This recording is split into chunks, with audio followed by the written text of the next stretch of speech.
Good morning. Today I am going to teach a new concept, gender and oppression. So this class explores the multifaceted nature of gender and expression. We will examine historical roots and modern manifestation. We aims to understand strategies for resistance and liberation. So defining gender, sex and gender identity. After that, I defining gender, what is gender and what is sex and gender identity. The first, sex. What is mean by sex? It is a biological attributes. This includes chromosome, hormones and anatomy, which means by birth, we identified as a male or female on the basis of chromosome, hormones and anatomy or genital part. We can also say like anatomical traits including chromosome, genital or determined at conception. So sex എന്ന് പറയുന്നത് it is a natural process. By birth നമുക്ക് തന്നെ അറിയാം അത് ഒരു പെൺകുട്ടിയാണോ ആൺകുട്ടിയാണോ. By birth തന്നെ നമുക്ക് അറിയാൻ പറ്റുന്ന ഒരു എന്താ പറയുക ഐഡൻറ്റിറ്റിയാണ് സെക്സ് എന്ന് പറയുന്നത്. When it's comes to gender എന്ന് പറയുമ്പോൾ it is not a biological aspects, it is a social construct ആണ്. വിച്ച് മീൻസ് ജെൻഡർ എന്ന് പറയുന്നത് social and cultural attributes assign to sex, defining how society expect individual to act, dress, behaviour. ഇപ്പോൾ ഇപ്പോൾ ഒരു male and female or രണ്ട് genders ഉണ്ടെന്ന് വിചാരിച്ചോ. Binary people ഉണ്ട്, non binary and transgender. Now I am explaining on the basis of this. Like if I am taking male and female, society ഒരു expectation ഉണ്ടാവും. Male എന്ന് പറയുന്നത് ഇങ്ങനെ തന്നെ ഡ്രസ്സ് ഇടണം. Society not allowed to wear sari, അല്ലേ? ബോയ്സിന് സാരി വെയർ ചെയ്യാൻ അലൗ ചെയ്യുന്നില്ല. ബിക്കോസ് സാരി എന്ന് പറയുന്നത് ആർക്കാ? ഇറ്റ് ഈസ് അല്ലേ, അതൊരു വിമൻസിൻ്റെ ഐഡൻറ്റിറ്റിയാണ് സാരി എന്ന് പറയുന്നത്. If men wear sari, society വേറെ ഒരു പെർസ്പെക്റ്റീവിലാണ് അവരെ നോക്കുന്നത്. അപ്പോൾ ഈ ജെൻഡർ എന്ന് പറയുന്നത് it is a social construct, it is not a natural process.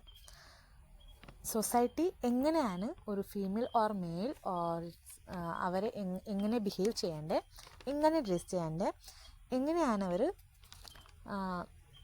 ജീവിക്കേണ്ടി പറയുന്നത് കുറച്ച് സെറ്റ് ഓഫ് ക്രൈറ്റീരിയ, അല്ലേ? ഒരു ക്രൈറ്റീരിയ വെച്ചിട്ടുണ്ടാവും. അവർക്ക് വേണ്ട റൂൾസ് ആൻഡ് റെഗുലേഷൻ അവർ സൊസൈറ്റി തരുന്നുണ്ട്. അപ്പോൾ അതാണ് ഈ ജെൻഡർ എന്ന് പറയുന്നത്. അപ്പോൾ ഈ ജെൻഡർ ഐഡൻറ്റിറ്റി എന്ന് പറഞ്ഞാൽ എന്താ? A person inner sense of being male or female or someone else on the spectrum which may or may not align with their assigned sex. ഇതൊരു ഇൻറ്റേർണൽ സെൻസ് ഓഫ് സെൽഫാണ്, അല്ലെ? Internal sense of self. It may or may not align with assigned sex. ഇപ്പോൾ ജനിക്കുമ്പോൾ ഫീമെയിലായിട്ട് ജനിക്കാം, മെയിലായിട്ട് ജനിക്കാം. പക്ഷേ after that നമ്മളുടെ ഉള്ളിലില്ല. മെയിലായിട്ട് ജനിച്ച ആൾക്കാർക്കൊക്കെ ഫീമെയിലിൻ്റെ ആ ഒരു ക്യാരക്ടറിസ്റ്റിക്സ്, അല്ലേ, നമുക്ക് തോന്നിയാൽ അപ്പോൾ അവിടെ ഐഡൻറ്റിറ്റി മാറും, അല്ലേ? എത്രയോ പേര് ഇപ്പോൾ മെയിലായിട്ട് ജനിച്ച ആൾക്കാർ ഇപ്പോൾ ഫീമെയിലായിട്ട് മാറിയിട്ടുണ്ട്, ഇല്ലെങ്കിൽ ഫീമെയിലായിട്ട് ജനിച്ച ആൾക്കാർ മെയിലായിട്ട് മാറിയിട്ടുണ്ട്. അപ്പോൾ ഇതാണ് ജെൻഡർ ഐഡൻറ്റിറ്റി എന്ന് പറയുന്നത്. ജെൻഡർ ഐഡൻറ്റിറ്റി സൊസൈറ്റി അല്ല ഐഡൻറ്റിഫൈ ചെയ്യുന്നത്, ഇല്ലെങ്കിൽ സെക്സ് ത്രൂ. അത് may be align with sex ആയിരിക്കും. ജനിക്കുമ്പോൾ തന്നെ നമുക്കൊരു ജെൻഡർ ഐഡൻറ്റിറ്റി കിട്ടുമല്ലോ, ഫീമെയിൽ ഓർ മെയിൽ. പക്ഷേ നമ്മൾ വളരുമ്പോൾ നമ്മളുടെ ഐഡൻറ്റിറ്റി മാറും, അല്ലേ? May be മാറാതിരിക്കുക. ബിക്കോസ് നമ്മളുടെ ആ ഒരു എന്താ പറയുക ഇൻറ്റേർണൽ സെൻസ്, നമ്മളുടെ സെൽഫിനെ കുറിച്ചുള്ള ആ ഒരു ഇൻറ്റേർണൽ സെൻസ് ത്രൂ നമ്മൾക്കൊരു ജെൻഡർ ഐഡൻറ്റിറ്റി ഉണ്ടാവും. അപ്പോൾ അതാണ് ജെൻഡർ ഐഡൻറ്റിറ്റി എന്ന് പറയുന്നത്. It is may or may not align with assigned sex. Then next, manifestation of gender inequality today. Gender inequality ഏതൊക്കെ തരത്തിലാണ് ജെൻഡർ ഇനീക്വാലിറ്റി ഉള്ളത്? സവറൽ, അല്ലേ? നമുക്ക് നോക്കാം ഏതൊക്കെ തരത്തിൽ പറയുമ്പോൾ നമ്മൾ വീട്ടിൽ നിന്ന് വെച്ചിട്ട് നമ്മൾ വർക്ക് ചെയ്യുന്ന ആ ഒരു വർക്ക് പ്ലേസ് വരെ ഇനീക്വാലിറ്റി നമുക്ക് കാണാം, അല്ലേ? ഇപ്പോൾ ഇൻ ഫാമിലി അല്ലെങ്കിൽ ഇൻ ഹോം നമുക്ക് എന്തൊക്കെ കാണാം? ഡൊമസ്റ്റിക് ആയിട്ടുള്ള work mostly assign to girls ചൈൽഡായിരിക്കും അല്ലേ? Domestic work mostly assign to girl child. And അവർക്ക് മൊബിലിറ്റി ഉണ്ടാവില്ല, which means they can't go out. അവർക്ക് എപ്പോഴെങ്കിലും എന്താ പറയുക, ഒരു പെർട്ടിക്കുലർ ടൈം ഉള്ളിൽ തന്നെ അവർക്ക് പുറത്ത് പോകണം, വീട്ടിൽ നിന്ന് പുറത്ത് പോകാനുള്ള ആ ഒരു അവകാശം ഉണ്ടാവുള്ളൂ. റൈറ്റ്സ് എന്ന് പറയുന്നത് പേരൻസ് തന്നിട്ടുണ്ടാവുള്ളൂ. പക്ഷേ ബോയ്സിനെ അവർക്ക് എപ്പോൾ വേണമെങ്കിലും പുറത്ത് പോകാനുള്ള ഓപ്പർച്യൂണിറ്റി ഉണ്ട് അല്ലേ, അവകാശമുണ്ട്. അത് വീട്ടിൽ നിന്ന് പേരൻസ് തരുന്നത് അല്ലേ. അപ്പോൾ ഇങ്ങനെ കുറേ റിസ്ട്രിക്ഷന് വീട്ടിൽ നിന്ന് തന്നെ നമുക്ക് കിട്ടുന്നുണ്ട്. അപ്പോൾ ആ ഒരു വീട്ടിൽ നിന്ന് തന്നെ തരുന്ന restriction that also create inequality അല്ലേ. ഇനിക്വാലിറ്റി ക്രിയേറ്റ് ചെയ്യുന്ന ആദ്യത്തെ ഒരു സോഷ്യൽ ഇൻസ്റ്റിറ്റ്യൂഷൻ എന്ന് പറയുന്നത് നമ്മളുടെ ഫാമിലി അല്ലെങ്കിൽ നമ്മളുടെ ഹോമാണ്. അപ്പോൾ ഡൊമസ്റ്റിക് വർക്കിൽ റിലേറ്റഡ് ആയിട്ടുള്ള ഇനിക്വാലിറ്റി നമുക്ക് കാണാം. എക്കണോമിക് ഇനിക്വാലിറ്റി കാണാം അല്ലേ, wage inequality, which means wage related ആയിട്ട് even men and women same പൊസിഷനിലുണ്ടെങ്കിലും women earn less than men, the same job same work hours, പക്ഷേ അവിടെ കിട്ടുന്ന സാലറി എന്ന് പറയുന്നത് എൻറ്റയർലി ഡിഫറെൻറ്റ് ഫ്രം മെൻ അല്ലേ.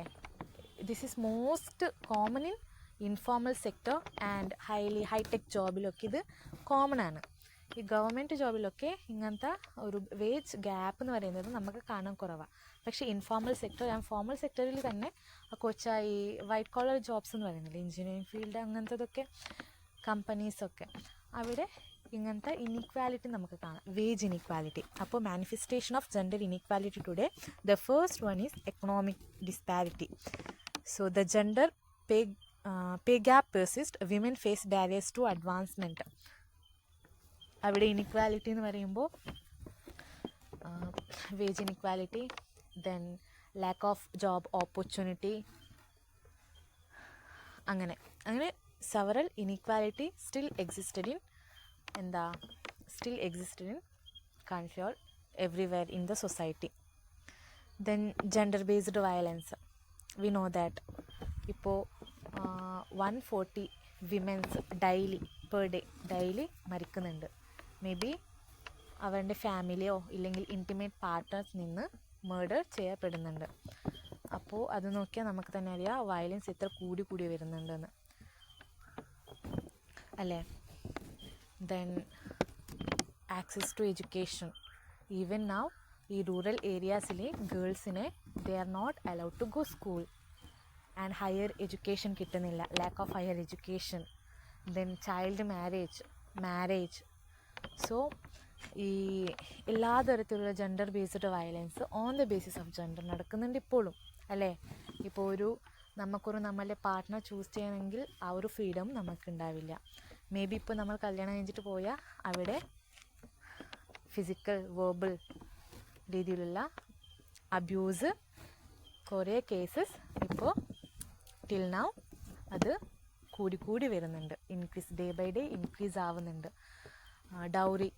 ഡൗറി ചോദിച്ചിട്ട് ഒരു കുട്ടി ആത്മഹത്യ ചെയ്തു, സൂസൈഡ് ചെയ്തു. ഒരു കുട്ടിയെ ഡൗറി കൊടുത്തിട്ടില്ല പറഞ്ഞിട്ട് പേരിൽ അടിച്ചു, കൊന്നു. സോ ഇങ്ങനത്തെ several cases we can see in our society now facing അല്ലേ. Then political under presentation, women often excluded from decision making rules, their voice are marginalized. ഇപ്പോൾ നമ്മളുടെ പൊളിറ്റിക്കൽ ആ ഒരു ഹിസ്റ്ററി നോക്കിയാലേ നമുക്ക് മനസ്സിലാവും എത്ര പ്രൈം മിനിസ്റ്ററാണ് വിമൻസിലുണ്ടായത്, എത്ര പ്രസിഡൻ്റാണ് വിമൻസിലുണ്ടായിരുന്നതല്ലേ. പ്രൈം മിനിസ്റ്റർ ഇന്ദിരാഗാന്ധി ഓൺലി, ഇത്ര വർഷത്തിൽ ഇന്ദിരാഗാന്ധി മാത്രമാണ് പ്രൈം മിനിസ്റ്റർ ആയത്. വിമൻസ് റെപ്രസെൻറ്റേറ്റീവായിട്ട് വന്നത് പ്രൈം മിനിസ്റ്റർ ഇന്ദിരാഗാന്ധി മാത്രമാണ്. Then പ്രസിഡൻറ്റോ only 2 precedence. 1947 എടുത്തിട്ട് ഇപ്പോൾ വരെ നോക്കിയാൽ നമുക്കുണ്ടായിരുന്നത് ഓൺലി 2 ഫീമെയിൽ പ്രസിഡൻ്റ് ആയിരുന്നു, ഓൺലി 1 പ്രൈം മിനിസ്റ്റർ. അപ്പോൾ ഈ പൊളിറ്റിക്കൽ ഓപ്പർച്യൂണിറ്റി എത്രയാണ് ഫീമെയിൽസിന് കിട്ടുന്നുള്ളത് അല്ലേ. So lack of political opportunity, participation, and അവിടെ അവർക്ക് പൊളിറ്റിക്കൽ പാർട്ടിസിപ്പേഷൻ ഉണ്ടായാലും അവരുടെ വോയിസ് അവിടെ മാർജിനലൈസ്ഡ് ആയിരിക്കും അല്ലേ. their voice are marginalised. ഇങ്ങനെ എക്കണോമിക് ഡിസ്പാരിറ്റീസ് ഉണ്ട്, പൊളിറ്റിക്കൽ അണ്ടർ പ്രസൻറ്റേഷൻ ഉണ്ട്, gender based violence, then social inequality, then religious ആയിട്ടുള്ള ഇനിക്വാലിറ്റി നമുക്ക് കാണാം, വിച്ച് മീൻസ് അങ്ങനെ several types of inequality exist today. Then gender based oppression. Education. Girls' access to education is often limited. Cultural norms and economic factors plays role അല്ലേ.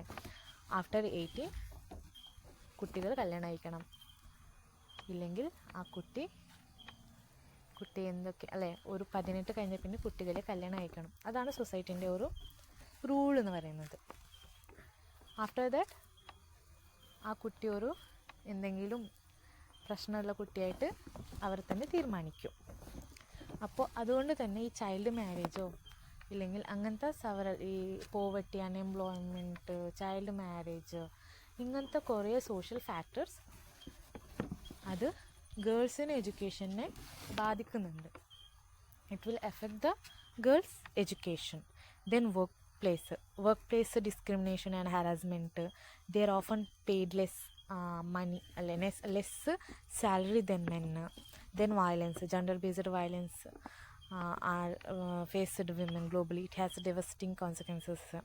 അപ്പോൾ ഇങ്ങനത്തെ example gender based ഓപ്പറേഷനെ നമുക്ക് കൊടുക്കാം. Education related ആയിട്ടുള്ള work place violence, sexual abuse നമുക്ക് കാണാം. Work പ്ലേസിൽ sexual abuse ഉണ്ടാവും അല്ലേ, bullying, mocking or body objectifying. So several types of problems women faced till now. അപ്പോൾ ഇത്രയാണ് examples for gender operation. Then strategies for resistance and liberation. ഏതൊക്കെ strategies ആണ്? Advocacy, lobbying of policy change and raising awareness about gender issues. The first ആണ്. Then education, promoting gender equality in school and communities. Gender related awareness program അതൊക്കെ provide ചെയ്യുന്നത് കൊണ്ട് ഈ gender equality കുറക്കാം. Reservation, financial help for poor people for education, അങ്ങനത്തതൊക്കെ ഉണ്ടെങ്കിൽ അവിടെ education, women's education literacy rate കൂടാ, ഇൻക്രീസ് ചെയ്യാം ആൻഡ് ഇനീക്വാലിറ്റി കുറക്കാം. Grass root movements, supporting initiative empowerment programs അല്ലേ. ഇപ്പോൾ ഗ്രാസ് റൂട്ട് പ്രോഗ്രാംസൊക്കെ സപ്പോർട്ട് ചെയ്യുക. സോളിഡറി building alliances across different social groups. So these are the strategies for resistance and liberation. അപ്പോൾ ഈ inequality എന്ന് പറയുമ്പോൾ അൺഇക്വൽ ട്രീറ്റ്മെൻറ്റ് അല്ലെ, based on gender bias, gender stereo types, ഇതൊക്കെ അൺഇക്വൽ treatment based on gender. ഈ അൺഇക്വൽ treatment ഇല്ലെങ്കിൽ ഈ gender based bias, stereo types ഒക്കെ പോകണമെങ്കിൽ ഈ എഡ്യൂക്കേഷൻ, ജോബ് ഓപ്പർച്യൂണിറ്റി ഇതൊക്കെ വിമൻസിന് കൂടുതൽ കിട്ടിയാലേ ഇങ്ങനത്തെ പ്രോബ്ലംസ് ഇന്ന് ഓവർകം ചെയ്യാൻ പറ്റും അല്ലേ. അപ്പോൾ ഒരു മോർ ഇക്വിറ്റബിൾ ഫ്യൂച്ചറിലേക്ക് പോകണമെങ്കിൽ ഇക്വാലിറ്റി എന്ന് പറയുന്നത് സക്സസ്ഫുള്ളി അച്ചീവ് ചെയ്തിട്ടുണ്ടാകണം. അതാണ് ഇന്നത്തെ ഈ ടോപ്പിക്കിൽ ഉദ്ദേശിക്കുന്നത്, gender and ratio. Thank you.